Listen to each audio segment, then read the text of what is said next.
Hello everyone, this is Sriman and welcome to Genius Math Minds. In this video, we'll be seeing about logarithms. So, what is logarithms? First, we'll see the definition of logarithms. This is just the opposite of exponentiation or just exponents. So, let's see we have 2x equals 3. This is multiplication. What do we do if we want to get rid of this multiplication? We divide. So the opposite of multiplication is division and the opposite of division is multiplication. In the same way, the opposite of exponents is logarithms and opposite of logarithms is exponents. Let's say we have e square equals 2. If we apply log on both sides, we will get rid of this exponentiation. That is, we will have this here. So 2 is equals log 2, something like that. This is not a expression. This is not a true expression, but this just for example. So that's the thing with logarithms. They are just the opposite or like anti-exponentiation. So this is the definition of logarithms. So the next thing we will see is how do we read logarithm terms? Let's say we have log a to the base b. So how we will read this is logarithm, or we can just say log of a to the base b. This is the actual this is the thing we should say this as. We should not say log a by b. We should not say that. That is not the correct pronunciation of this. Let's say we have log 4 to the base 2. How we read this is log 4 to the base 2. So this is how we should read logarithm terms. So the next thing is, let's say we have term like a to the power m equals b. This is an exponent. So what we do is we do anti-exponentiation, which is logarithms. So log a to the power m equals log b. If we apply log, we can actually take these exponents and keep it here. So m log a equals log b. We have another kind of expression like if we have log b to the base a equals m, we can actually do this here. That is, we do exponentiation. We have this a here and this m to the power, which will have b equals a to the power m. But how do we get this from here? Because that is the equation we have here and this is what we got here. So there is an between equation between these two equations. What that is we can get m is equals log b by log a. One of the properties of log is if the bases here are same.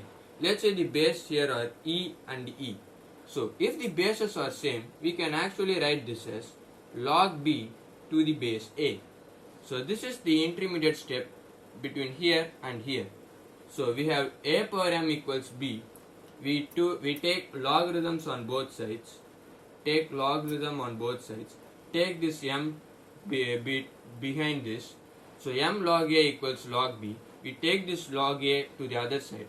Since the bases here are same, we can actually do b to the base a. Since m equals log b to the base a, this we can write here. So b equals a to the m. So this is just the proof of this. So the next thing is we will see types of logarithms. There are two common types. Two types of logarithms we see a lot. First one is log to the base 10. This is the most common thing we will see. That is log, let's say log 100 to the base 10. This is 2 because 10 square equals 100. That is 100 equals, we take this here, 10 square, 100 equals 10 square. If we have log like log a to the base 10, This is called common logarithm, or shortly log to the base 10. So this is a very common thing we will see in math. The next type of thing is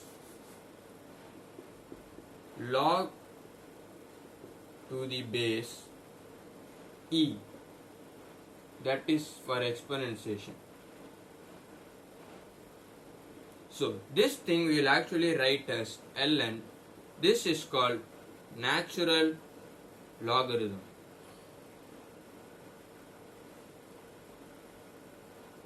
Log to the base e, we can also write this as, this is the same as this. This we can write instead of this. These two are the same. So this is also a more common logarithm term. So this is called natural logarithm. This, all the logarithms that have the base e are called natural logarithms. So this is the thing with natural logarithms. Or we can write as ln. So there are some rules in logarithms we will see now. Rules. The first thing is the product rule. That is, let's say we have log AB. For all these examples, we will take e to the base. So if we have this, then we can write this as log A to the base e plus log B to the base e. This is the product rule. If we have product of, that is logarithms of a product, then we can split this up with an addition symbol. So this is the first property, that is the product rule. Let's say we have an example like log e to the base 10. This we can write this as log 2 to the base e plus log 5 to the base e. Since we can split 10 as 5 into 2, so we can write this as this. So this is the thing with the product rule. The next rule we will see is the quotient rule. Let's say we